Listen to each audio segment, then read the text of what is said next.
CW23 presents See What's Now, your entertainment news source.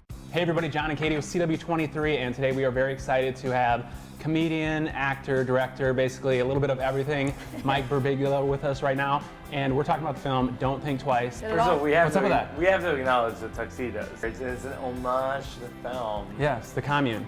Our improv group, the Commune, at one point in the film, wears these tuxedos, and it's a bit of a sad moment. We absolutely loved the film. Thanks. One of my favorite things, we walked right out of the movie and I said, I absolutely loved this cast. One of my favorite parts about it was that every single character was relatable. That was, I said that to him, I said this was my favorite part about it. Was that important to you while you were writing this? Yeah, that was definitely the goal. It's with an ensemble film of 6 characters, how do I make their arcs very specific? So thanks for saying that. Rotten Tomatoes. Yes. Come on. 100%. Come on. What's up with that? Critics for now giving this come after us, 100%. Critics. I dare you.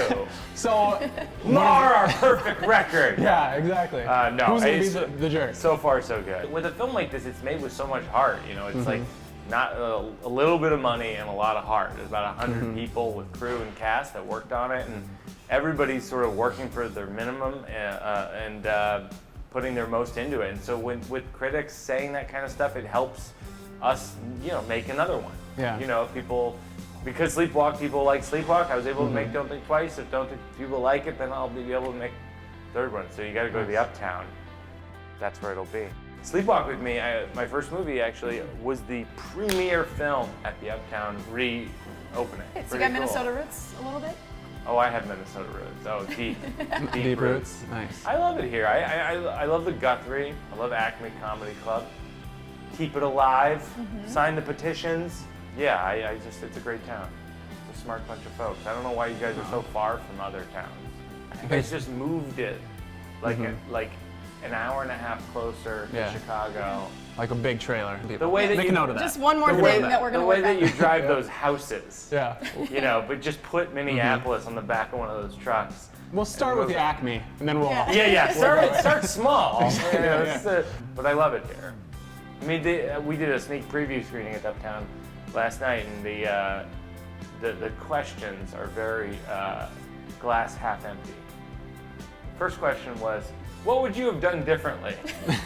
Well, what do you mean? It's perfect! Exactly. It's 100%! Some of the cast members took improv before shooting. So Gillian Jacobs, who is also on Community, one of our shows on CW. Sure. How much of the film was actual improv? It's surprisingly written for a film about improv.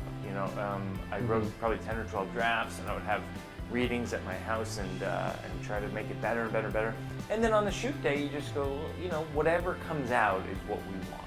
Whatever feels most truthful. And, the other intent is just to make a movie that people laugh and cry and laugh and cry and hopefully sort of talk about for a long time. Yeah, and I don't know if you noticed, I did notice you taking a couple glances here at my Jerry Springer mug. Oh yeah.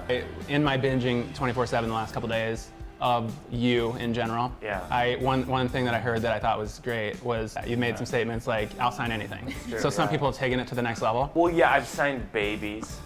Really? Should have brought my baby. I've signed boxes of Cinnamon Toast Crunch. Nice. Because I have a joke on my first album about Cinnamon Toast Crunch, how you don't... I forget the joke exactly, but because it's 10 years ago, but it's like I can't buy Cinnamon Toast Crunch in the daytime because it'll be empty by the next morning. It's like crack, like you don't buy it for some point in the future. You buy it when you want it and then you fall asleep in the tub. Something like that. Well, back to the mug. I was thinking the only thing that could approve the Jerry Springer mug is if you also signed this. The rest of my wardrobe is actually back here in my top hat, which doubles as a magic hat and has a marker inside. Oh wow! We got the sharper there. There we go. What do we have here for Jerry Springer? We'll do a little close up. We get a close up on this Clay. Clay. I'll bring it in. I'll walk it in. Cameraman Clay is this guy's a pro, so. I wrote it says Jerry Springer already, and then I wrote, has ruined America. Nice. Well, one of the things that the movie is about, actually, I signed my name on the back. One of the things the movie's about, speaking of Jerry Springer, is about these characters these characters are really struggling with the idea of like what success is. I feel like our ideas of success are so constrained to that exposure equals success, as opposed to making something good or helping people or affecting people in a positive way. I don't know, the culture of that stuff I think is not great. That's why, one of the things we're doing is we're doing these free improv workshops with the Brave New Workshop and the huge theater.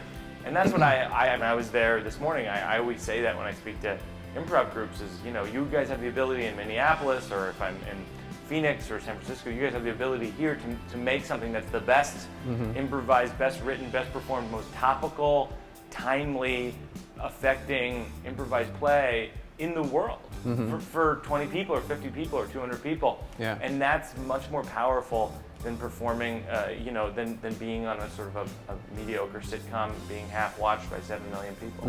What advice would you leave us with for people that are interested in getting into improv?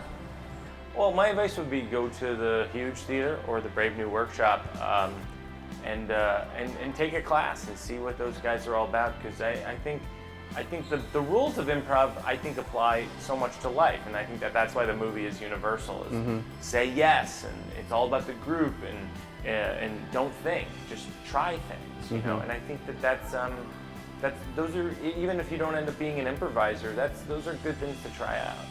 Cool. All right. Well, Mike, thanks for being with us, and check out Don't Think Twice in theaters August 5th. The Uptown.